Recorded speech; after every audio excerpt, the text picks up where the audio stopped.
நிச்சயமாக இந்த தொகுதியிலும் வெற்றி, நிச்சயமாக தமிழகம் முழுவதும் இருக்கக்கூடிய அத்தனை தொகுதிகளிலும் திராவிட முன்னேற்ற கழகம் மிகப்பெரிய வெற்றி அடையும் என்ற நம்பிக்கை நமக்கு இருக்கிறது. ஏனென்றால் நாம் மக்களை சந்தித்து வாக்கு கேட்கக்கூடிய நேரத்திலே நம்முடைய முதலமைச்சர் அவர்கள் மக்களுக்கு செய்து தந்திருக்கக்கூடிய வாக்குறுதிகளை எல்லாம் நிறைவேற்றி தந்திருக்கக்கூடிய வாக்குறுதிகளை எல்லாம் சொல்லி வாக்கு கேட்கிறோம்.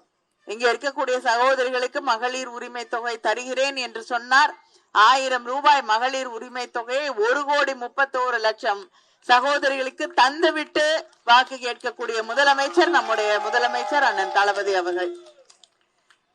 அதே போல சகோதரிகளுக்கு விடியல் பயணம், அந்த கட்டணம் இல்லாத பேருந்து பயணத்தின் வழியாக சகோதரிகள் ஒவ்வொரு மாதமும் 800 1000 ரூபாய் வரை அவர்களால் சேமிக்கக்கூடிய வாய்ப்பு அவர்களுக்கு கிடைத்திருக்கிறது. இப்படி எத்தனையோ திட்டங்கள், முக்கியமாக மகளிருக்கான பல திட்டங்களை நம்முடைய முதலமைச்சர் அவர்கள் இந்த 5 ஆண்டுகளிலே செய்து தந்திருக்கிறார்கள்.